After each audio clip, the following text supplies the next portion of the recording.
One of the biggest things that we can do for ourselves is to take responsibility over our actions, well, not necessarily our thoughts, but our words, because our actions and our words tend to dictate the thoughts that start percolating inside of our mind.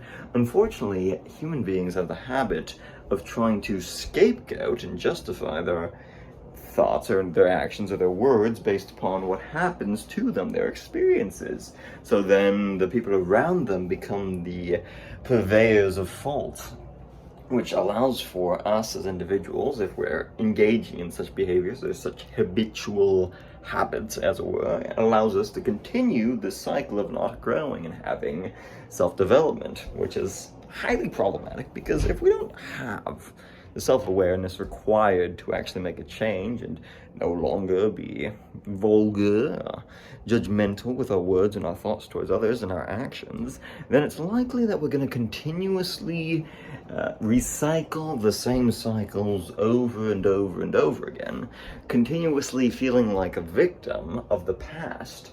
But in reality, the past is gone, and despite having labeled it with our various experiences and our interpretation of what happened, it no longer needs to dictate where we're actually going to be going for the rest of our life. I mean, certainly it can, because we feel like we're justified in it, but it's that justification of sustaining that victim mentality that has us constantly feeling a sense of paralysis, I suppose. So when you start actively taking responsibility over your words and your actions, because, our thoughts and our feelings tend to follow our words, and our actions become so two kind of go hand in hand, then you may start feeling that you have a little bit more autonomy over your life. You may constantly be feeling down or sick or sore, but if you're not, or just not feeling good in general. But if you're not engaging in habits or taking action, like eating healthy food, drinking water, getting to bed at a decent time, going out, getting fresh air, having new experiences, learning new things, then it's highly probable that you're just not going to feel particularly good.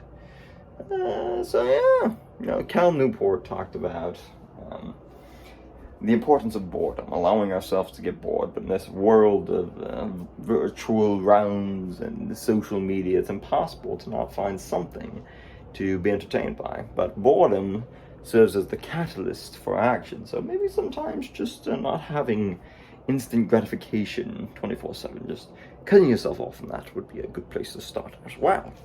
So that's just some thoughts. I know we've talked about this before, but it bears repeating because it's important to take responsibility over your thoughts, your actions and your words, because that will ultimately change and transform and determine your thoughts. So there you go. That's not the only thing, obviously, but it's just one of the things. So, thanks for tuning in.